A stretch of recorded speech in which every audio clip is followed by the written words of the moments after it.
पुढे कंसाने यदुवंशाच्या विरोधात काय कट कारस्थाने रचली?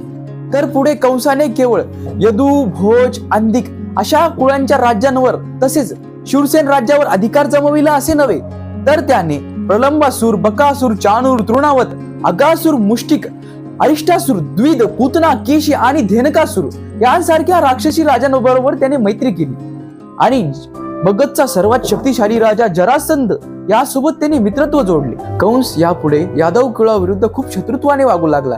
यदु, भोज, अंधिक या कुळातील राज्यांनी कुरु, पांचाल, शाल्व, विदर्भ, निषाद, विदेह, कौशल्य यांसारख्या राज्यांमध्ये जाऊन आश्रय घेतला. कंसाने देवकीचे एका पाठोपाठ 6 बालके ठार केली. देवकीला 7वा गर्भ राहिला होता. देवकीला त्याचा आनंदही होता, पण कंस तो जन्मताच त्याला ठार करेल याचे तिला दुःखही होते. योगमाया ही भगवंताची प्रमुख शक्ती आहे. भगवंतांनी योगमायेला ब्रजभूमीवर अवतार घेण्यासाठी आदेश दिला. वृंदावनात नंद महाराज आणि यशोदा राणी यांच्याकडे वसुदेवाची रोहिणी नावाची पत्नी वास्तव्याला होती. तर ही रोहिणी वसुदेवाची कोण होती? रोहिणी ही वासुदेवाची पहिली पत्नी होती. जेव्हा वसुदेव कारागृहात गेले होते तेव्हा नंदबाबा आणि यशोदा राणी यांच्याकडे ती आश्रयास होती.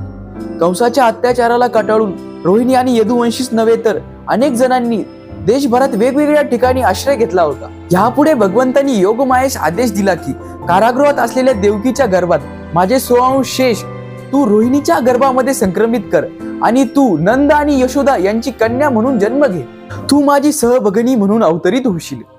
भद्रकाली, विजया, वैष्णवी, कमुदा, चंडिका, कृष्णा, माधवी, कन्यका, माया, नारायणी, ईशानी, शारदा आणि अंबिका या जगतातील लोक तुला या नावाने ओळखतील आणि तुझी उपासना करतील.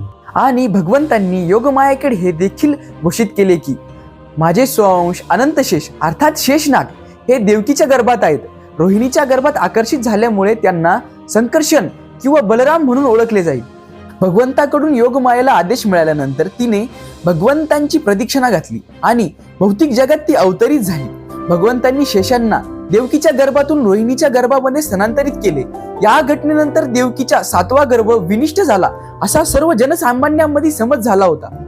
अशा रीतीने बलरामजी जरी देवकीचे पुत्र म्हणून अवतरले होते तरी त्यांना रोहिणीचे पुत्र म्हणून तिच्या गर्भामध्ये स्थलांतरित करण्यात आले होते.